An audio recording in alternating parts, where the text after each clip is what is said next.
Aye.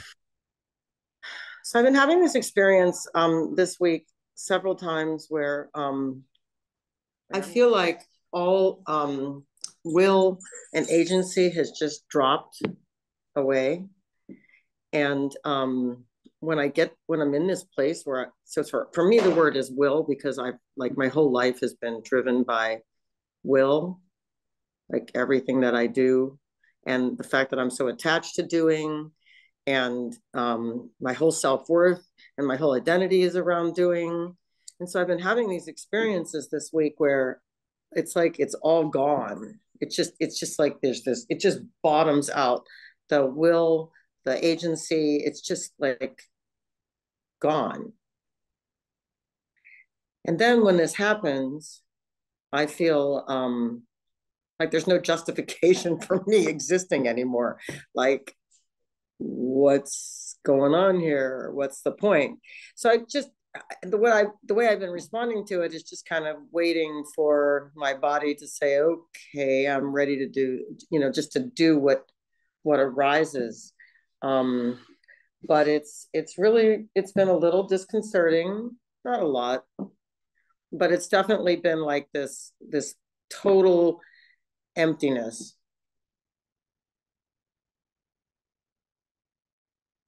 Okay. Kim, do you want to start or do you want me to start? Oh, yeah, you can go, Angelo. Okay. So I'll keep it pretty simple because because this is a simple issue. Um, and that is when you said that I've been a doer all my life, I've been the one making things happen and felt very identified with that. That's not uncommon. I would say everybody has that identification as a doer. It may or may not be as prominent in their thought process, but it's the identification is strong around that control, doing, coping mechanisms, all of it. When you see through it, uh, it's very obvious that it's not there, but it can be obvious that it was never there. So you're not really losing anything, actually. You're sort of seeing through an illusion. So that's one part of it. The other thing I wanted to say is you said, well, what's the point? Like you kind of sit there and think, well, what's the point now, right? The illusion of doership or agency and the illusion of meaning or purpose are often tied together. And again, it has to do with how we in particular tend to process and think through things. Um, okay. Sorry, I was just checking on the mutes. So it depends on the person how prominent that is, but often that's the case is when we see through the sense of doership, we also see through, but it can be a little bit of a delay to see through the sense of meaning and purpose as if we need to name the purpose of life to live a life.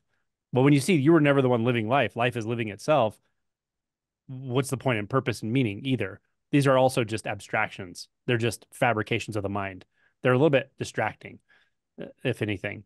Um, so you don't really have to worry about that because it's as illusory as the sense of a doer apart from reality doing anything. It's just reality. It's just the flow of experience that's happening, and that's clear. Uh, with that shift, sometimes there can be a sort of decrease in frantic activity or busy activity or unnecessary activity or distracting activity. There can be like a sudden decrease in it, but there isn't always. With that sudden decrease, then that can even give us a little more concern, like maybe I should be doing something I'm not doing. But what you're just starting to get used to as this is happening is the truth that you don't have to react to a little bit of discomfort or a little bit of restlessness with activity, especially when it's distracting, unnecessary activity. And that's what we do all the time. So this realization at the level of mind and illusion, the illusion of the doer and the illusion of the separate one, and the illusion of meaning and purpose, there's a correlation in the physical, and that's the body mind has less of a has less of a reaction to restlessness or to even calm. We just start to settle into that in a different way. So at first, it's a bit of a transition, as you said. It's not super distressing, but it can be kind of unsettling. Give it some time, and you'll find you would not want to go back. You wouldn't want to go back to that world of frantic activity of the mind and doership and second because it comes with second guessing yourself, when you think you're in control, it's just tied to the next time you feel out of control. Like it's a double-edged sword for sure, right? And you're moving out of that world, and you will find exactly what you said, that you will still move around. The body will still get up and do things. It might have a period of calm for a while. It may have a period of decreased activity, but that's fine. You'll still take care of your responsibilities. You'll still eat. You'll still move around, and then you'll start to move from an intuition that is not based on these storylines of meaning, purpose, self apart. And then I find that's when the realization process really starts to pay off in a sense, because you're just moving so naturally now, and you're learning what trust really is, deep trust and faith in this process, or just in life. So those are the things I have to say. Kim may have something else to add. Yeah, I think isn't it funny how we derive purpose from being the doer in life, whereas what Angelo said was exactly that. There never was a doer. And when you can see through that illusion there of the ego always striving, always wanting to do something, what you'll find underneath is that deep trust, the stillness that's always been there. And that stillness, that quietness, that becomes, I guess, the loudest thing in the room, the loudest thing you'll ever hear. So it is trusting what you're feeling, and knowing that letting the doer fall away is the most freeing thing you can actually experience. So let it fall away, let it just go. I guess that's the best advice I could offer. I don't feel like they do it. Choice. If you want to know the truth, I don't feel like I have a choice. It's like it's just happening, and it's through my whole body. It's like my arms are just, they just want to be limp. I mean, listlessness, and this is all things that have been an anathema to me my whole life. And here I am, just totally there, just like there's nowhere to go and nothing to do. I'm just here. Yeah, I think along with the doer getting let go of, it also almost releases your body from being the doer, or the doing activity is also released through the body as well. So just feel it and let it just relax your whole body, and let that doer almost pass through you, like it was like you're just letting the wind blow through your hair. Just let that ego, let that doer just release itself from your body, from your mind. There's nothing to be afraid of. There's nothing to be scared of. Just let it all go. Doesn't matter what your mind says in that moment of, oh, but I have to do this and I have to do that, and I've got so much to do. I've got so much responsibility. You know what? That's all thought. You know that, right? Yeah. Yeah. So just, but I've been thinking that I can still do. It's just, it feels like I'm just doing it more hollowly. Yeah. If that makes any sense. Yeah. Beautiful. I feel hollowed out. Beautiful. That hollowness will start to feel really full too. Mm. But hollowness, you could say hollowness, you could make it into a negative term, but once something's completely empty, it can be completely full.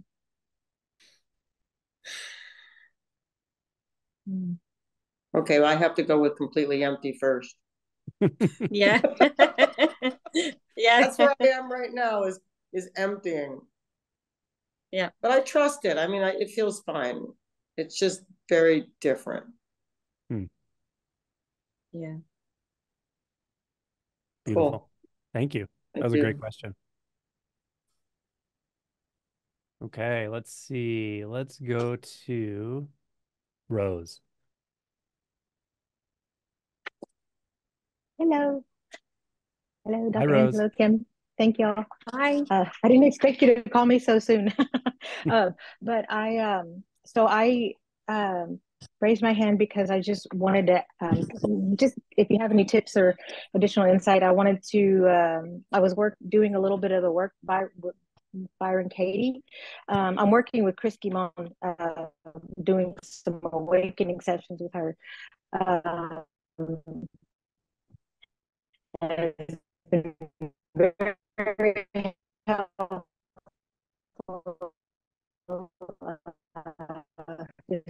Just wanted to give that feedback back to him. She's really good. Intuitive vision is so spot on. Sometimes Angela says to stay in the senses, but then sometimes maybe there's a little bit more work to be done before you can kind of go off into the unknown. And I think that might be where I am. Been a lot about, okay, well, that thought's there. Do you believe that thought? Are you sure it's true? And then who would you be without that thought? And this kind of inquiry. I guess maybe I think I'm just asking for any extra tips in supporting that place that I'm in the process. What have it? Kim, do you have anything? I guess I didn't hear much of it. I couldn't hear the full question. Unfortunately, the internet was sort of really bad and you were breaking up. But in regards to staying in the senses, Angelo will always point to staying in the senses. And really, once you can get out of your mind and into the body, that's really all there is. And the senses can be quite enticing, quite enjoyable, but you actually have to allow the mind to go there, because the mind or your ego, the thoughts will always want to stay in the mind. But if you can release the thoughts and just drop everything into the body, that's really all you need to do. And Angelo points to that again and again and again, and it is so true. I'm not familiar with Byron Katie. I haven't really seen much of her work, but senses all the way. Okay. Yeah, I tend to agree, but I'll add one thing, and that is, as Kim said, there can be a tremendous pull to thought, pull to the mind. And if you just notice that that's so insatiable that you can't stay in the senses for more than a few seconds or something, whatever, very short times, or you're just distracted all day long with thoughts, then it is helpful to do these kinds of inquiries. Byron Katie, I think, has a good inquiry, but what you described is exactly it. It's very simple. All it's doing is releasing attention, showing you that thought is not nearly as important as it seems, right? It seems compelling, but the more you look at it from different angles, which is her work's kind of good at that, is the more you see, like, it's not really what I think it is. It's not so reliable. And also it drives you right to the question, well, who am I without it? What am I without it? What's happening without that thought being believed or being true or being anything I need to pay attention to? There's really nowhere else to go but the senses, in the body is the first stop, because the aversion, without realizing it, we have an aversion to feeling, really. It's actually quite a simple thing. It plays out in complex emotional landscapes and so forth, but the simplicity of it is we have an aversion where our attention wants to bounce out of the body into the mind, especially when we're triggered, feeling intense emotions, etc. But as a practice, as an adjunctive practice to anything else you're doing, you can always let attention rest in the body. It's very, very valuable. Even if you don't see the effects right away, even if it doesn't make any sense to the mind, it doesn't actually matter. You're still doing it. So let your attention drop into that and explore the space of you. Sometimes people talk about self-love or not abandoning yourself and things like that. It can be sticky to talk about that kind of thing because we have a lot of unmet needs in our psyche that thinks we need love from a person or whatever. But what I really mean when I'm talking about this kind of self-love or this don't abandon yourself is don't abandon the sense of yourself. Don't abandon just the sense of being in the body, of being alive, the aliveness of the physical sense. So that's what it means to not abandon yourself, is to keep attention in that, and don't beat yourself up if you can't do it constantly at first, because you won't be able to, but it's always valuable for sure. And over time, it will become a more and more of a sort of anchor, and then just a pleasure. And then at some point you realize you were never out of it, never apart from it. There's no separate anything, and you'll reside in the senses, and then the senses open up to what Kim said earlier. The hollowness or the emptiness opens to a kind of fullness that's very difficult to talk about. It's not a fullness that the mind can perceive at all. It's just completely beyond that. But it's rather a gift, actually. Yeah, very enjoyable. Okay. All right. I'll go there then. Thank you very much. Yeah, thank you. Great question. Okay. That was Rose. Let's go to Labina. Hey, Angelo. Hey. Hey. Sorry if there's some background noise. I'm in a cafe. I found a quiet corner, but there might be some noise. This is kind of a post-retreat check-in sort of thing. So at the retreat, lots happened, but I felt pretty clear, and then coming back that stayed for a while, like to the point where it was actually a little distortive just to be in my regular environment. Like I forgot where the grocery store was and stuff like that. But which was trippy because I was like, where am I? I don't even know where I am. And then that lasted not very long. And then I entered this like really intense energetic movement, which my mind initially interpreted as like fear, right? And the fear had a very specific story of survival attached to it. That's kind of like the go-to story that my mind likes to play around with, right? And it was continuous. It was nonstop, and the body was like, it was really very intense, and it lasted about 3 or 4 days almost. The severe level of feelings of anxiety, and it was such nonstop mind activity. I almost felt like there was an entity attacking me from in here somewhere, And then something happened, and there was something that recognized, like, oh, I'm doing this to myself. I can stop any moment. And it just like dropped. And it wasn't like I did it. It was just like something came and it was like, oh, what just happened? And I was a little bit dumbfounded because I was suffering so intensely for 3 days, not like, or longer. I don't even remember. It was just awful. And then what remained was the sensations in the body and the fear. And the fear now had like no story behind it. Like there was the story was there in the background, but it was more in the foreground, like the sensational purity of the fear. And as I went, like as kind of a release into it happened, it turned into this like grief, and it felt very impersonal and felt like I was feeling the pain of the world. That's what it felt like. And that's been continuously what's coming up. I remember after the retreat very briefly talking to you and saying the inquiry that had come up for me was, what is the nature of unconditional love? And it just feels like my heart is just breaking open and just feelings are pouring out. And I feel like there's nothing wrong with it, but at the same time, it feels like very raw and overwhelming. And then the mind likes to latch on to this story of like, but am I awake or not awake? I don't know. Like, is this awakening? Is this like what's happening?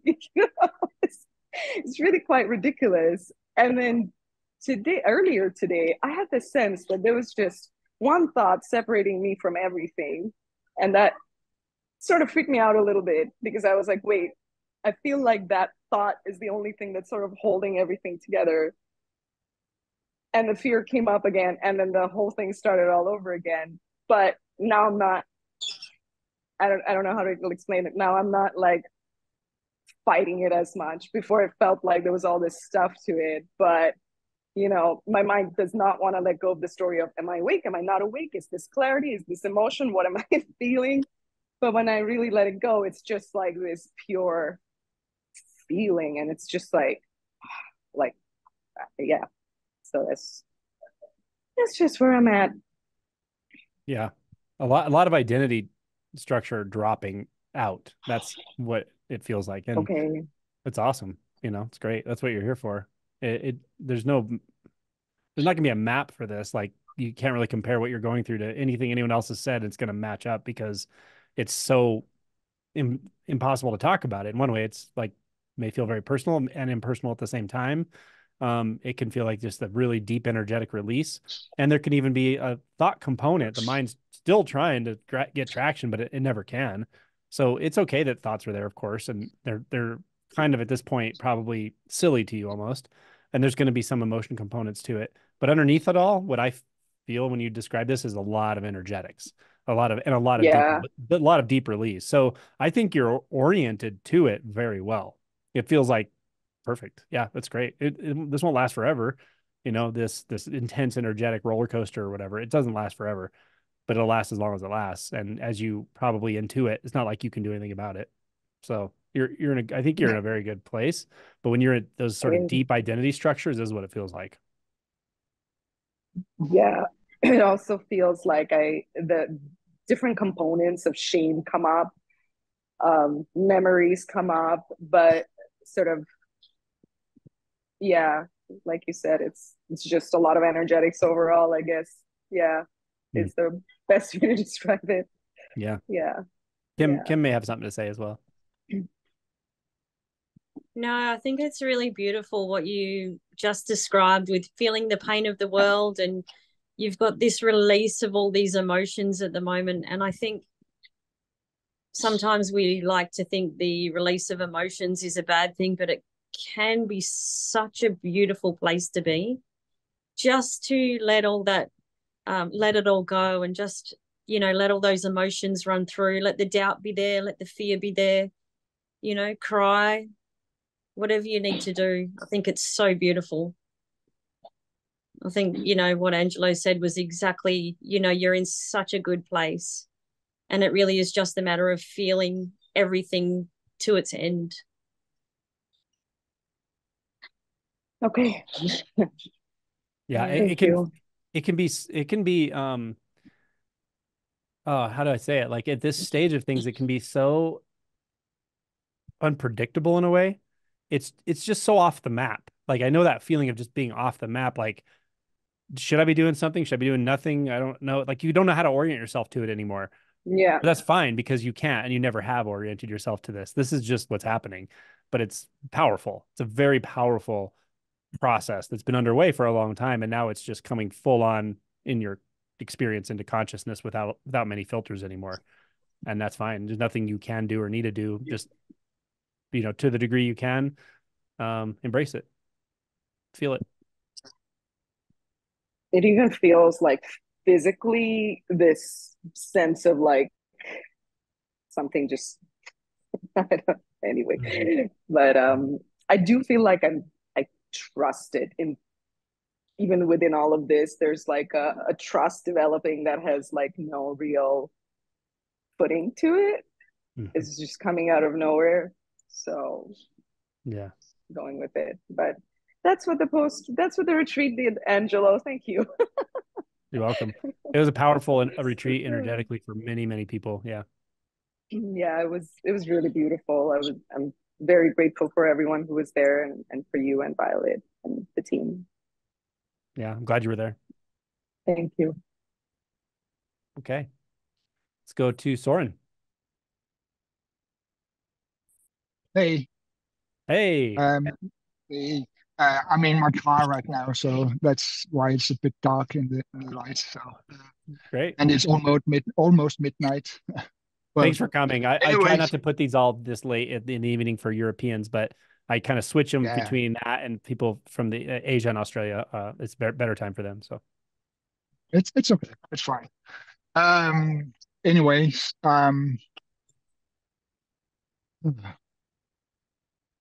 well, there's definitely things happening. But it's a little bit difficult to talk about because it's a bit jumbling, all the thoughts and things that's happening. I think a little bit of background might be something I need to say. The thing is that I've really come into contact with deep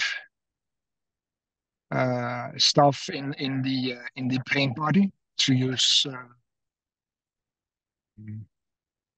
Well, I forgot his name. His name. Eckhart Tolle. Eckhart Tolle. Yeah, his name for it. Well, and it has to do with, of course, my parents and especially my father. So it's that theme. And very short, my father has always been a very dominating type of person, and which stems from also he having a very bad childhood and then trying not to create that kind of family for himself, and then of course creating that kind of family too. So that's kind of the background from that. And but I've been working on that for many years, even going to therapy, and it has helped quite a lot. And especially after my awakening years ago, and especially during this year, uh, doing all this non-dual thing work, whatever it is, has really released and unfolded a lot of these thought structures that were creating these deep emotional feelings. And I would say in the last few months, it has been the easiest time for me being with my father and my parents, despite they haven't changed. In fact, it has only gotten worse for both of them. They have failing health and depression, and my mother is also has an onset dementia, and so things are getting worse for them. But for me, it's been very easy because I'm seeing clearly that whatever I've been feeling, it has all of it has just been my own thought structures, thoughts that has created whatever I've been feeling in here. But and then there's of course this but. My father did something really stupid, and that has brought a lot of lies, betrayals, and deceit into the family structure, and this kind of these one of these things that can actually tear family apart. And on a personal note, on a personal experience, it's like, well, I could just withdraw myself, and then I would be out of this drama. And I feel with myself that would be quite easy for me to do because I do have a lot of feelings right now, and you could probably also sense that a lot of emotions going on here. But it's also very clear to me that everything that's happening is also based because of my own thoughts about what's going on in the family. So that's a very clear thing seeing about that. Um, but the thing is that currently, if because of the way the situation that my mother is in, where it's very difficult for her to take care of herself because dementia and failing health, I sometimes actually have to step in and become some kind of a buffer or a protection for her uh, because of the way that she is treating her. Um, it's very he doesn't treat me that very badly because I've at one point managed to actually set some boundaries that makes it even more. He hurts himself actually if he tries to be if he's not treating me well. It's actually it's found that it becomes even more uncomfortable for him to do that because of some boundaries that I've set. But so I'm kind of right now trying to find myself into a new kind of balance where at one point, well, if I withdraw myself from the situation, I would easily find my own center again. But then I'm also having this one foot into where I feel like I can't withdraw myself because of other people actually getting hurt because of what's going on. So, well, I don't know exactly what the question is here, other than perhaps another perspective on how I should personally deal with this situation inside myself, so I can kind of keep my balance, while also not abandoning the people who are getting hurt in the relative world. Yeah.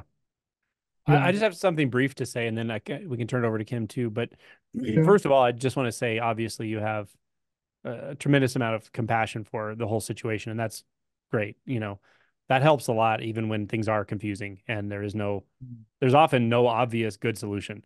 There's maybe better than the other one, possibly a little bit better, and you got to weigh all that out and figure it out. But there's no like wave your magic wand and all of a sudden, you know, your mom's okay and your dad's okay and you're okay. So these are the major challenges of life, and also kind of where the rubber meets the road with realization, because you can wake up to spaciousness, you can wake up to the absolute, you can wake up to being untouched by everything in a very real way, and it's a huge relief when that happens. But that's not the end, that's the beginning. You know, this is like where the rubber meets the road, is how do you bring that forth into dynamic situations, unpredictable situations, situations where there is no really good answer.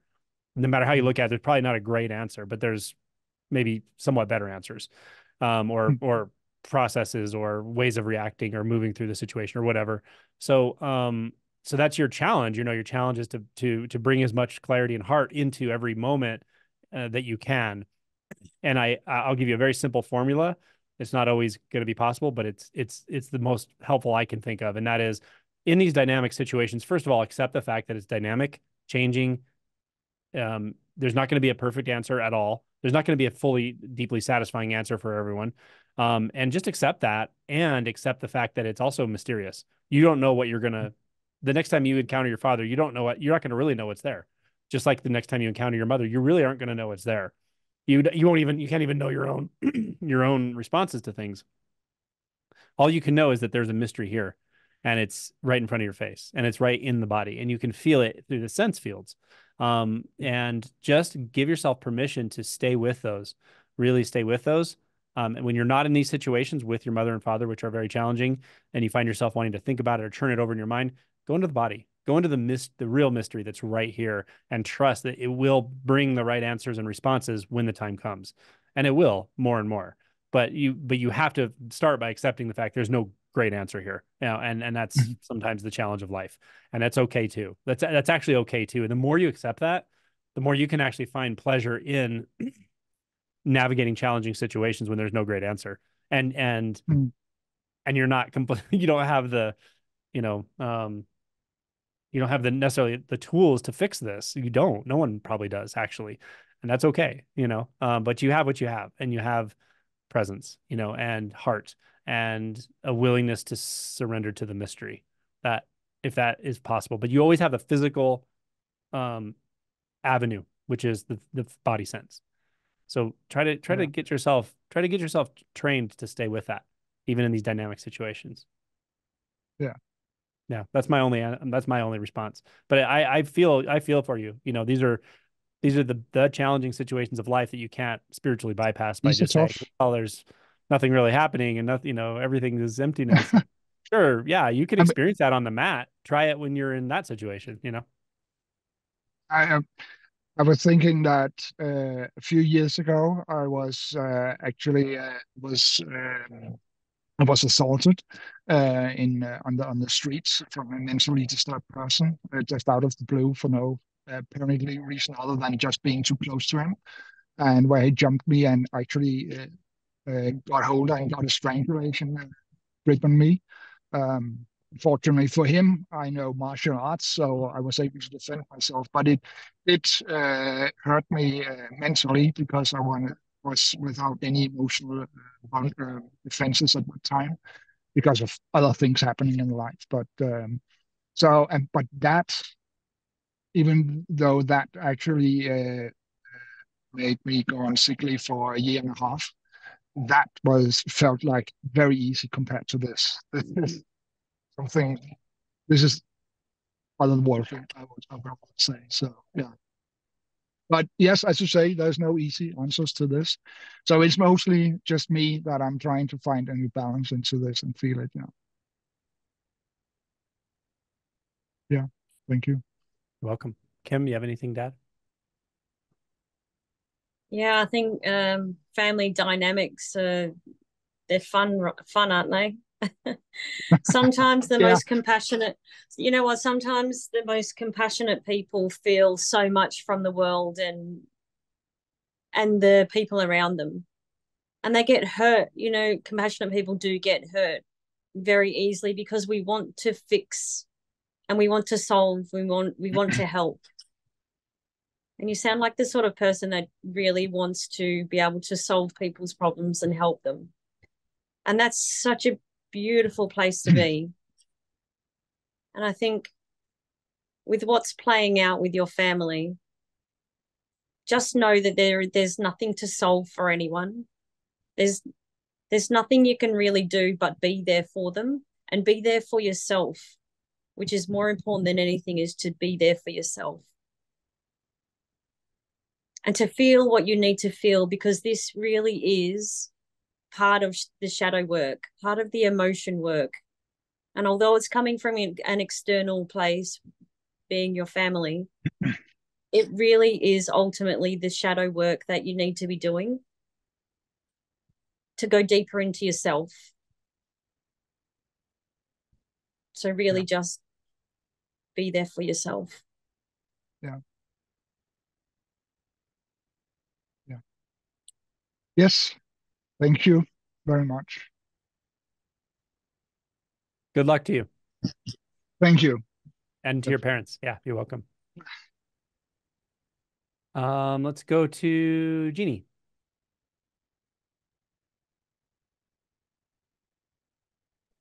There we go. Is that it? Yeah. Hey, Hello. Angelo. Hey, Kim. Hi. And yay. Thank you so much for the treat. It was really wonderful. I had a little bit of confusion that I maybe want a little clarity on. I feel like I've heard you say in the past that if you are wondering if you've had the initial shift, then you probably haven't. And yet there were 2 or 3 people that you said that you told during the retreat that they probably had, and they didn't seem to be aware of it. So I was wondering, does it even matter if you know if you've had the shift or not? And yeah. Sure. It may not matter. Depends on you a little bit. Like, how are you inclined? Because some people aren't inclined to care about that at all. Like whether I've had this or that, or what stage I'm at, or what, even some people don't even care what practice they're doing. It's just not about that. It's much more of a surrender process. And there are people who wake up and continue to wake up, and that's what they do. They don't do anything. They just trust something about this unbinding. Once they know how it feels and they can trust it and they know how to orient to it, they just keep going. And then everything happens rather naturally. They'll have shifts, they'll have all that stuff, but it just happens naturally. They don't really care. So if you're that kind of person, it doesn't actually matter at all. What's the point in thinking about it? On the other hand, yeah, it was interesting at retreat. There were a couple of people who were like that. But hopefully, as you saw, as I talked to them on stage, it was very obvious to them that something had changed, had shifted, and it was undeniable to them that it was here and it was the case. Yet they still had some idea that, like, well, shouldn't it be something else? Like someone so-and-so said. That's almost always the story. Well, it doesn't sound like what so-and-so said. Right. And then I had this in small group at the retreat too with somebody, and they were talking about, they're like, I don't think it happened to me. It's not like so-and-so said, it's not like, and I said, it's never like someone else said.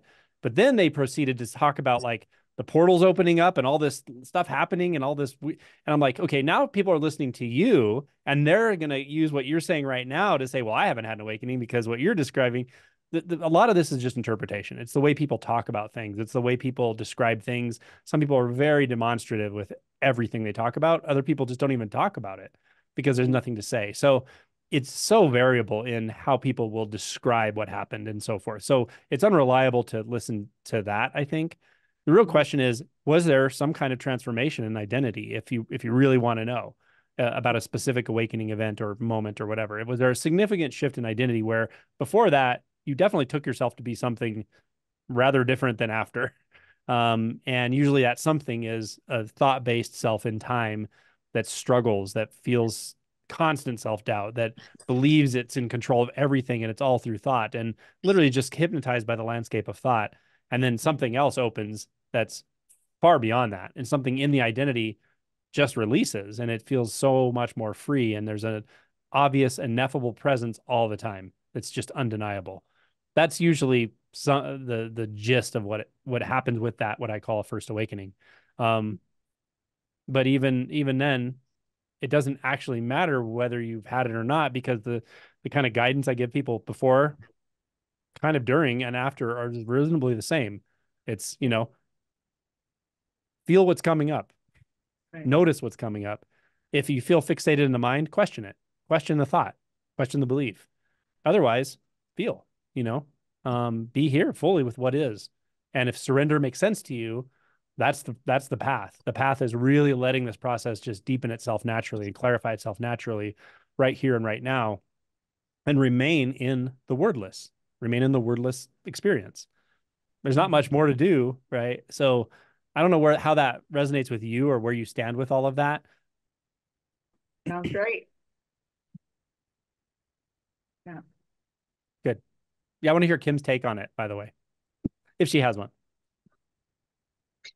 Yeah, I think I'd be more inclined to just ask you, well, who are you? Do you know? No. You don't know? Nope. Do you know where to look to answer that question? No. No? Does that mean there is no place to look? It seems that way, yeah. So can you remain in that place where you can't look for anything? Yeah. How long can you stay there? And does it go anywhere? Right. Yeah. Does it go anywhere? That's a good question. I don't think so. No. See, these are really good questions to ask. I guess more have I had an awakening? Right. More of, well, hang on, where am I? And who am I? And do the answers to those questions really matter? Yeah. Asking these sort of questions to really go deep into the mind will give you all the answers you ever need. Really, really, they will. Yeah. And less of, have I had an awakening? Right. Have I not had an awakening? Right. Really questioning who you are deep down inside. Who are you? Right. Yeah. Awesome. Thanks so much, Kim. That was right on the money. Let's go to Kate. Hello. Hi. Nice to see you. Nice to see you. How long has it been? A couple weeks? Couple weeks, yeah. Yeah, I mean, honestly, I feel my heart beating. I've been feeling my heart beating for the past 4 questioners, because I'm like, what am I gonna say? What am I like? I don't even know what I want to ask, really. There's a few things that well, like what Jeannie was just talking about totally resonates for me, because there's as I told you at the end of the retreat, I have this massive doubt. I'm like, I'm sure I haven't had an awakening for sure. And so and it feels important, because I'm like, well, I should be working on the question of identity. So that's there. And this morning I was seeing that also, and just kind of sitting with that and noticing that that's I'm identified with that story, that I'm not awake, and that I need to be doing X practice or Y practice or whatever. But anyway, and so I just sat there and I started like just experimenting with, okay, I'm gonna leave the thought there, I'm not awake, and just see what that feels like in my body, and like just see what the sensations are, and then the thought, I am awake, and nothing changes. There's no difference. Like in the sensation field, there's no difference in. Anyways, so that's kind of how I started to work with it intuitively this morning, because I feel like that is a really sticky fixation for me. Anyway, so that's one thing. And the other thing too is like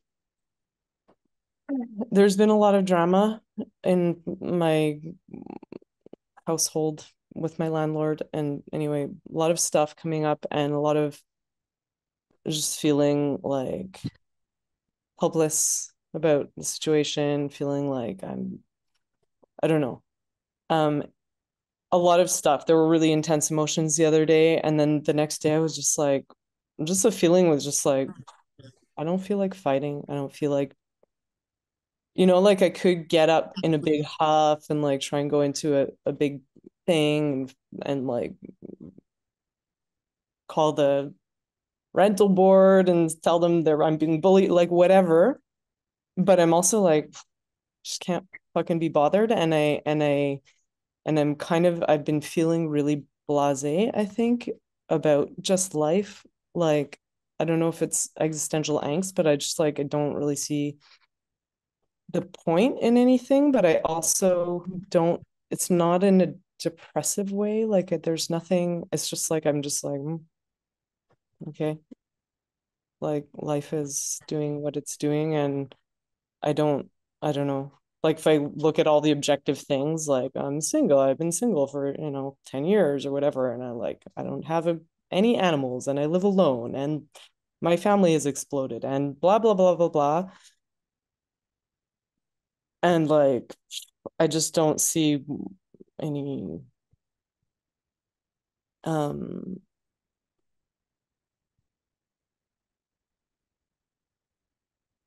yeah, I don't know. I feel some emotion coming up seeing it now, but like just the general feeling has just been like, okay. So like I just feel, yeah, a little bit in this weird neutral kind of like blah space. Um anyway, I don't really know what I'm asking or what I'm saying, but that's what's happening. Yeah. I think, those are both good reflections and slightly different, but Kim may want to say something. The first one was a lot along the lines of what we just were talking to someone else about.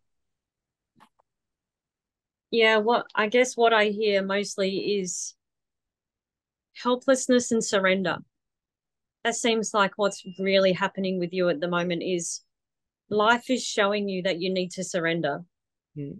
And I know you've done a lot of work in inquiry and emotion work, and regardless of an awakening or not, it doesn't matter. But I think what it really comes down to is all these practices serve a purpose, and their only real purpose is to wear you down so much that you have no choice but to surrender. And along with surrender comes a lot of helplessness. And that sounds like what's going on with you at the moment is life is just saying to you, surrender, surrender, surrender. And it will lead you to where you are now, and a place of helplessness. But know that it is right. Know that it is true. Know that it needs to be here. And it will wear you down. Helplessness will wear you down. Inquiry will make you surrender. Life will surrender you in so many different ways. But know that it's okay. It really is okay.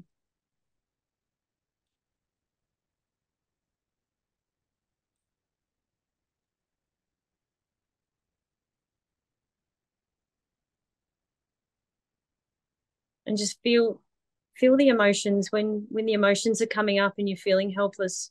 You know what? Feel it right to the depths, as deep as you can. Yeah. If the thoughts are just spinning around in the mind, just trying to come up with a solution, or I need to do this, or I shouldn't be doing this, or I don't know what to be doing, just know that that is surrender too. Yeah. And it's all there to wear you down, to so you ultimately surrender yourself, shall we say. Mm. Yeah.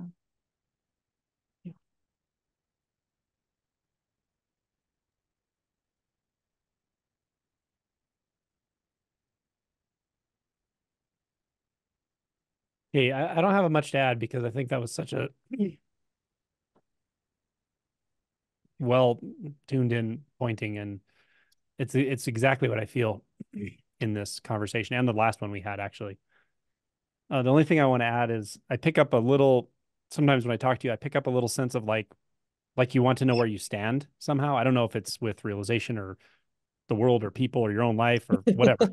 But it's kind of like I Everything. want to know where I stand, sort of. And Yeah. that's totally normal. I mean, everybody, of course, has that. Of course they do. But I just want you to know, as a personal message, you don't have to know where you stand anymore. Yeah. You just don't have to know that anymore. You can give up that. You can give that over, and Yeah. and really just trust life. Yeah. Yeah, Yeah. I can feel that there's that like wanting to orient, like wanting to know, like Yep. and I can feel that starting to go like to wear down a little bit. Good. Good. Yeah. Yeah. Yep. You know, Adyashanti, like one of my favorite, maybe my favorite contemporary teacher, said multiple times, he said, my path was a path of surrender, period. Path of failure, defeat. That's saying a lot, you know. I mean, and it's easy for us to hear that and romanticize it, but when you're going through it, it's very grainy, very gritty, very, like, you're just getting ground down, but that's Yeah. also beautiful. Yeah. Thank you. Thank you. Yuri.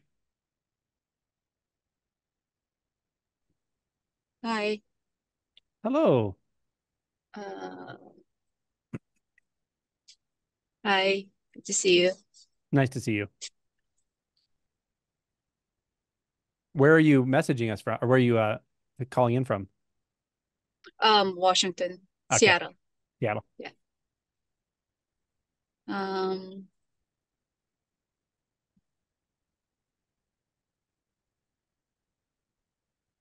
my heart is broken. The heart feels just really just a wrenching heartache pain I have been feeling, and things have been unfolding as I move on.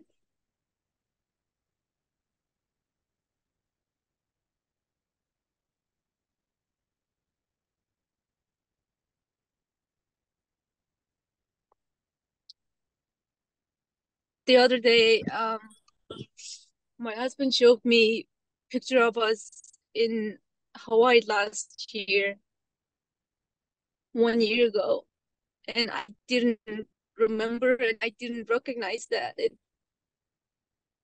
He said, "Remember, this is from Hawaii a year ago."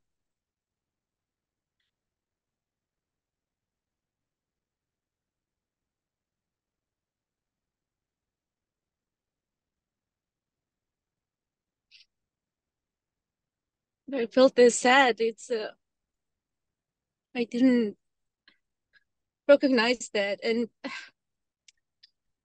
seems like my heart is broken because I guess there's the identity dissolving for me happening.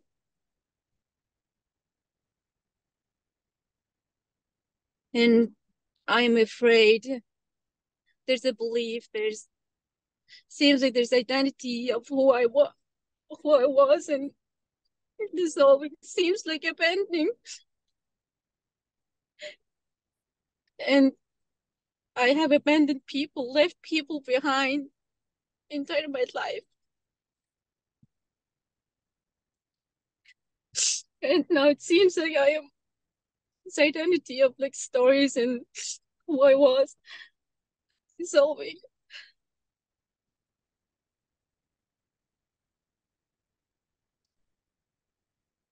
My heart is it's like this,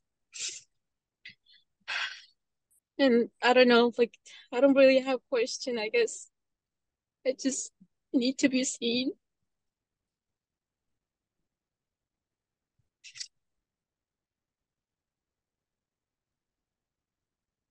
I don't know. This it's really overwhelming. Yeah. We through compassion and through our humanness, we kind of live in two worlds at the same time as we're going through this. One of them is the world of this unbinding, this orientation to just letting go so much and waking up to the awakeness that is impersonal and doesn't really have anything to do with stories or narratives. On the other hand, we're still in one way bound into the narratives and storylines of people, of those people we're close to and people we love. And we, in one sense, we do leave them behind, but it's not in the way our minds think about it. Well, let me say it this way. What we leave behind is the surrogate for them. What we leave behind is the distance. We leave behind the mental components of that. And to the degree that we empathize with other people who still live in that world fully of the narratives and the stories and the history and looking at old pictures and that, it is kind of tragic. At the same time, what we're really letting go of is the distance that's created by the mind by turning that person into a set of expectations and beliefs and memories. And what it does is it releases us to be completely free and present with them, actually. But it often takes people a while to adjust to that. I mean, other people, it takes your family a while to adjust to that change and see it has tremendous benefit, actually, to you and them. But the transition can be quite challenging in certain ways.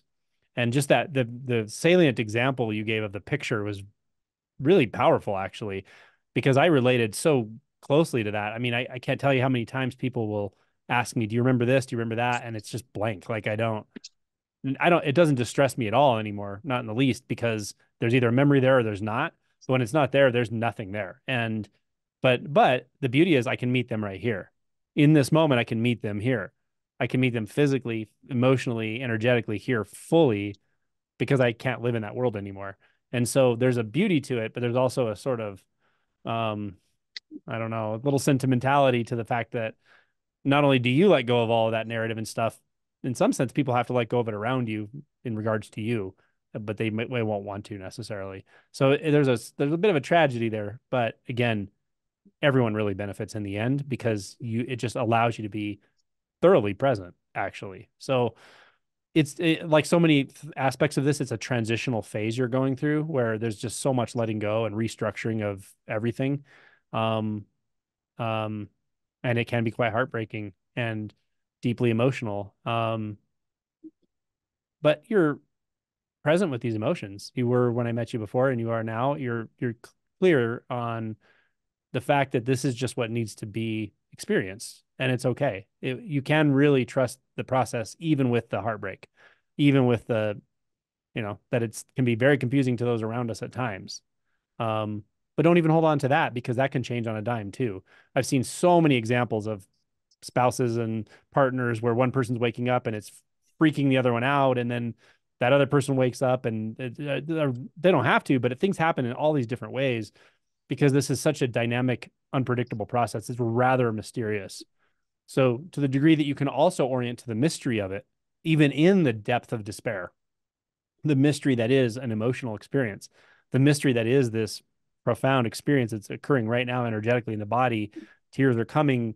There may be shaking. There could all these things that can be happening, and yet there's this abject mystery to the whole thing right now. Bringing that component in can be helpful as well, because the mystery is showing you that you can trust the the instinctual knowing of helplessness. You're not in control of this at all. It's not about you. It's not about anything you ever thought it was about or could want it to be about. but that's okay. That's totally okay. There's a belief I touched that there's a just in my life I left people, friends, family, pets a lot, and with that there's a shame. I just feel this thing, me, like as a person and soul, I just leave people behind and just cause huge void in myself as well as in others people's heart and place. Now this identity is dissolving, and I feel there's always been shame and guilt about leaving people behind. Now this identity, there's a belief that I feel like I'm abandoning the who I was, and I feel shame or guilt. I don't know. It's just part of that. It seems like causing the heartache as well too. Yeah. I mean, it's again, this gets paradoxical. What happens when you leave behind the one that left people behind? You can you take this to its conclusion. Take this all the way down, and you'll find a place where nothing is ever left behind. It can't happen. It's impossible. You'll find that much intimacy. But letting go of these parts of ourself that are often reaction formations to the fear of the opposite. Maybe we're abandoning others because we're afraid of being abandoned. Maybe we're abandoning others because of all kinds of things. When we leave that whole paradigm behind, even if we don't fully even know what it was, we'll find something new, or ancient, but we'll find something that is that functions so much better than we could even imagine. And you will find a place where nothing is left behind. It may take some time, but you will. That's my answer. I feel you too. I mean, I'd give you a hug if I was there, because I know this is heavy stuff to go through, but it's okay. Kim probably has. You're welcome. Kim may have some stuff to say as well. No, I think Angelo sort of touched on everything so beautifully. I think there can be a real fear when our identity starts to dissolve. It can be very fearful, and we can feel like we are leaving everyone, abandoning everyone. But as Angelo rightly pointed out, is it does come full circle. Oops. So when you can abandon yourself, leave the ego behind. When you can leave that behind, what will ultimately be replaced is complete presence with the people that you're with. It might feel like you're leaving them, but what's happening is the ego leaving your idea of those people behind. And that's a good thing. Your idea of your husband, or your idea of who you should be in the world, leave that behind. It's okay to let it go. You don't need it.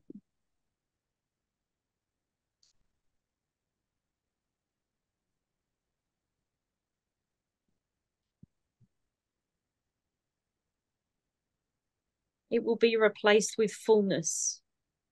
It will be replaced with complete sincerity with the people you are with. And just know it's okay to let it go. It is okay. And it's safe to do so. You are safe.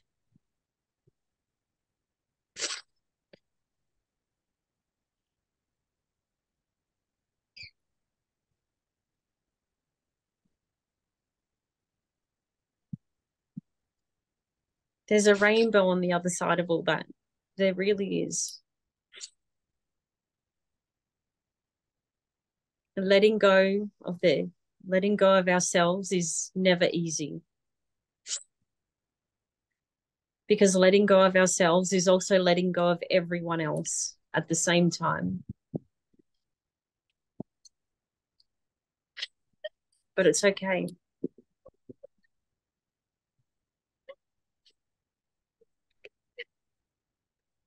Thank you.